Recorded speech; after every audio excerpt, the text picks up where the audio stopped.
Here we go. Money, money, making crap for money, money, and money, making crap for money. Welcome back to the channel. Today we are going to be working on a 2011 Ford Escape. We're going to be replacing the rack and pinion on it and the torque sensor or steering wheel angle sensor behind the steering wheel. I'm going to get started first with disconnecting the battery, and then we'll get her all set up, racked up on jacks, make sure she's safe in the air, and then we'll get started on tear down for the rack and pinion. I decided to do the sensor last because I want to make sure all of that is straight before I start disassembling the steering wheel. I'll need the steering wheel locked to keep rack and pinion as straight as possible. It will need alignment afterwards, but I want to keep it at least straight as possible to drive to the alignment shop. But yeah, first things first, let's disconnect the battery, get that out the way. Usually start with that, give the battery time to go ahead and kill all the power to the inside of the vehicle. You don't want any power going on when you're in there working on that steering wheel. Like I said, it all has to come apart. You don't necessarily have to mess with the airbag, but just as a precaution, prefer to have everything disconnected so that the airbag doesn't have any power to it. Outside of that, I'm going to get started jacking her up, get the jack stands under there, tires off and all that, and then we'll get started on tear down. And I ran out of all my good gloves this morning, or yesterday, so we're using these. They don't fit properly, they're a little big and a little wide, and they kind of tear pretty easily. But they were free, I got a free box of them about 2 months ago.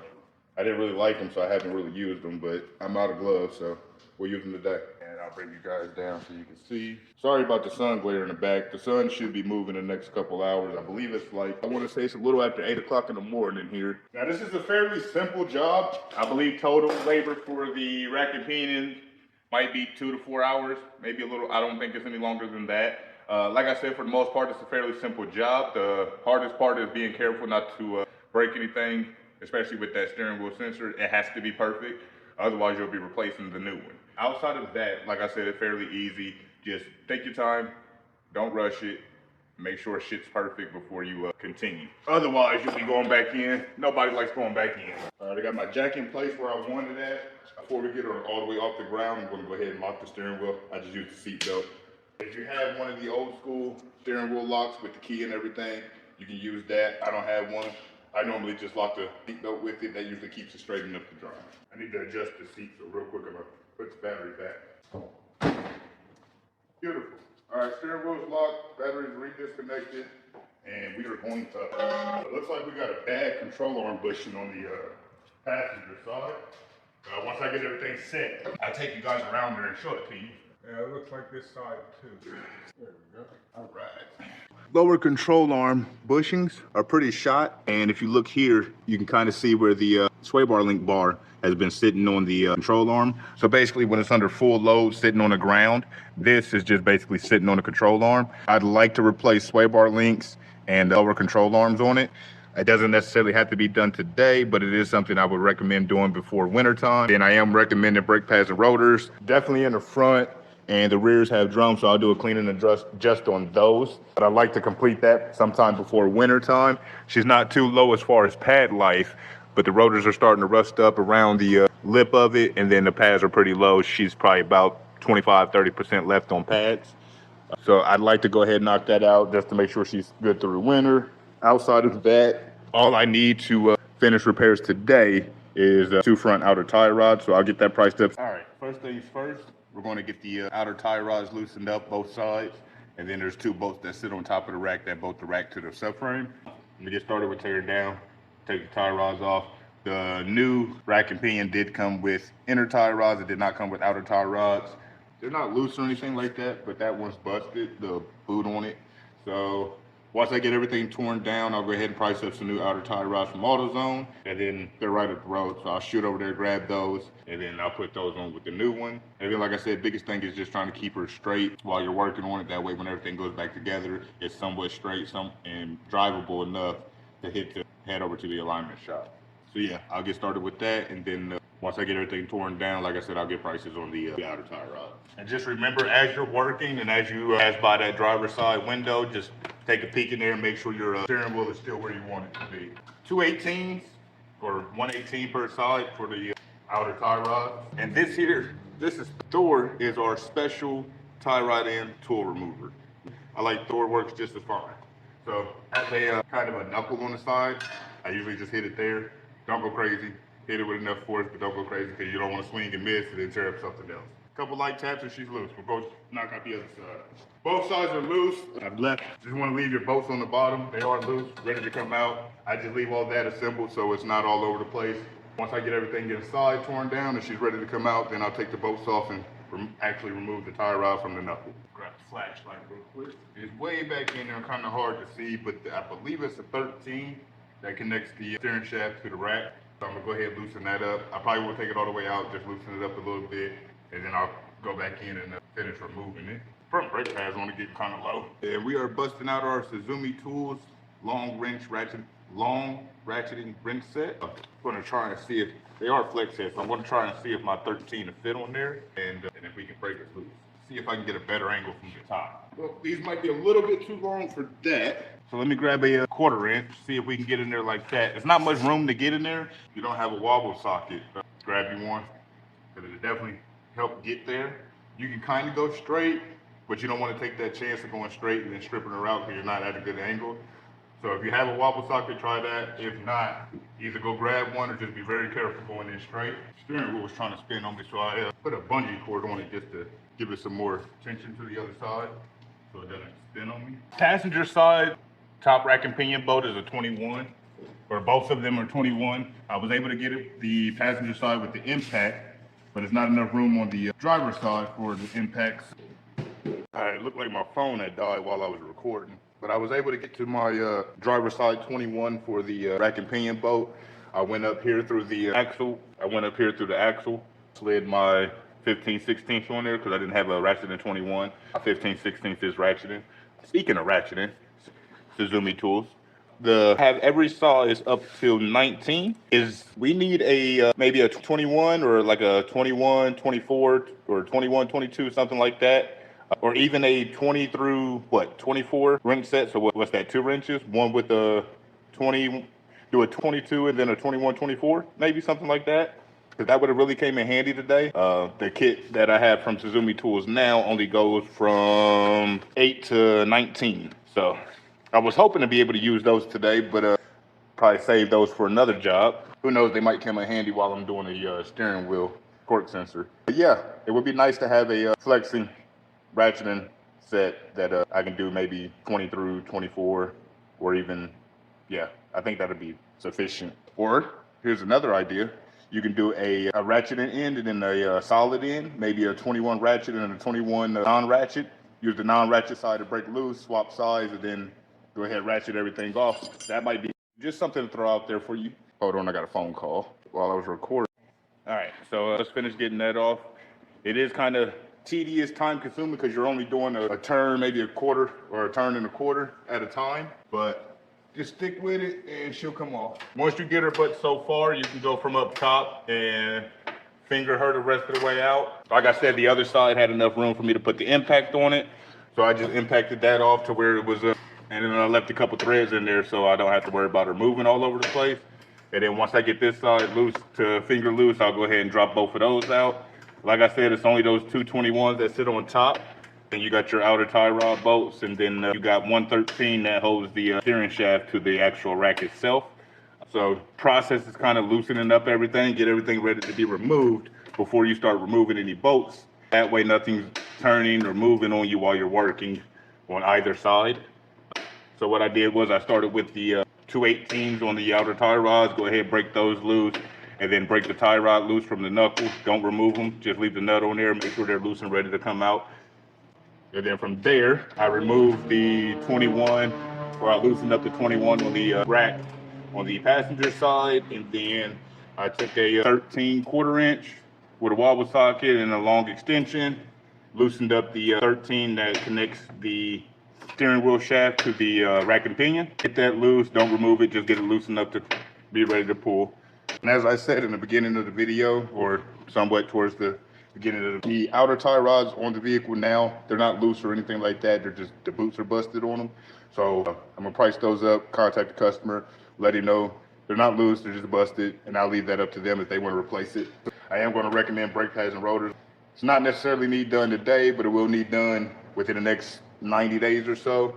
I would prefer before winter. Right now we're in September, so maybe November, December. It don't get too bad down here in Texas, but I'd rather be on the safe side than anything. They get more ice and stuff like that than actual snow. So you want to be able to stop if you need to. And I still need to recommend the lower control on. I'm not going to bore y'all with removing that. I'll get that out and then I'll bring you back in once I'm ready to remove the rack. All right, ladies and gentlemen, we have her out. This is the driver's side there. Passenger side came out pretty easy, as I said. This is driver's side. It is out. Set that there. Everything's loose, ready to go. I'm gonna pull the bolts off the outer tie rods, get them out, and then we'll go ahead and try to slide her out the passenger side. There's one bolt there. Drop her out of there.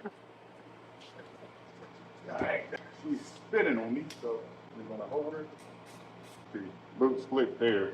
There's hardly any grease in it. So we'll definitely be replacing those today. If you're tall with little limbs like me, you can go up top through the hood to the engine bay with a pry bar and just kind of pry her out of position. And then from there, she'll slide right.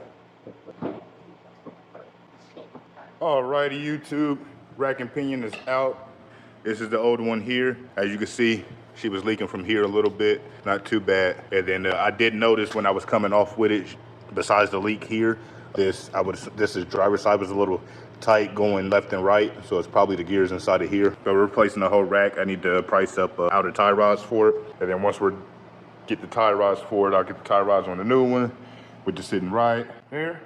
That's the new one there, and the outer tie rods for it. And then once I get that, we'll come back and go in with the install. It did come out of the driver's side here, right here. So what I did was I took that the motor mount out. Here, this motor mount here sits right there, and that gave me access to pretty much rotate her out. So as I was coming out with her, I would get the lighting right. So basically, I would rotate. I got her past this area, get her down and out on the other side, and just rotate as you're going in here because you'll get caught. So just because you can lower the subframe and just pull it straight out, but it's a lot easier to leave everything intact, remove the motor mount to give you this much space. So basically what you'll do is as you're coming out, you'll rotate to get that second mount, or not second mount, second bolt where the bolt is for the rack and pinion. Get that second side through here. Once you clear this area here, it should be facing downward as you're rotating out. And then once you pass this area, rotate it just a little bit more down, and then you'll be able to pull it straight out of there. And then when you go back in, you'll want to go in like you came out. That way, as you rotate the opposite way, you'll be able to slide it right back in. I believe without the outer tie rods on it, I didn't remove the outer tie rods on it just because I didn't need to. I kind of want everything set, so when I install them, the new ones on the other one, I can kind of measure and mark everything up. But anyways, if you take the outer tie rods off, it is a little bit easier, but you still have to do that rotation motion. So either way, this motor mount will have to come out. You can remove this bracket here, this one here, give you a little bit more room, but it's not necessary. Like I said, you can just kind of rotate her out. Be careful leaning over the engine bay not to damage any of these wires here. If you want, you can remove this. This is your brake booster hose. I'm kind of using it to mount my flashlight right there. That's why I didn't remove it, kind of keeping my flashlight in place, but which I'm gonna actually put on a charger while I'm gone. But yeah, he's out. I need to price up a tie rods for it, and then I'll shoot over to AutoZone, grab all of that, and then we'll come back and finish the install. Now, the rest of it's pretty much the same. I am gonna go do a quick walkthrough. Once I'm finished, do a quick walkthrough of everything that I've done. That way you kind of get a gist of it. Because like I said, there's not too many videos on actually how to complete this job on YouTube. So what I like to do is, if there aren't a lot of videos available for a certain repair or a certain vehicle, I'll do a video on it. A how-to or something like that. But if there's a mass amount of videos on YouTube already about that specific repair or particular vehicle, I tend to just kind of either show what I'm working on, show what I'm doing. It usually don't have to be a how-to, but something like this, I figured I'd do somewhat of a how-to that way. Because these have a lot of issues with the rack and pinion, the torque sensor, and then the actual power steering module down there under the box or under the steering wheel. All right, yeah. So as I was saying, you don't have to remove too much on here. It's a fairly simple job. Just kind of have to take your time and all that type of stuff. Make sure your steering wheel is locked. As you can see, my steering wheel is still locked nice and tight and straight. So we should be good with alignment there. All right, New rack and pinion is installed. We've also got our new outer tie rods installed. The white you see is just lithium grease and rust prevention grease. New brake pads are installed, both sides in the front. All we got left to do is drop her down, put the tires back on, and then finish up the torque sensor behind the steering wheel. I did have to remove that motor mount there. It's got a 15 in the back, 15 on the side, and then the two in the middle are 18s. So you'll pull all of those out, pull the whole motor mount out, and that helps you go in and out with the rack and pinion. Rack and pinion has two 21s on top that bolt into the subframe, and then you got your 13 that connects your, right down there, it'll connect your steering shaft to the rack and pinion. It is still set and locked, so I shouldn't have any issues once I drop it down with alignment. She should be pretty aligned. I ended up pulling her out from the driver's side. It was just easier to do it, rotate it as you're pulling. So it's kind of like a sequence, like it threads out, even though there's no threads. But do it like that as you're coming out, because it helps get past that bracket. Down there where the motor mount sits at, this black bracket right here does come off, but you don't necessarily need to remove it if you do the rotation.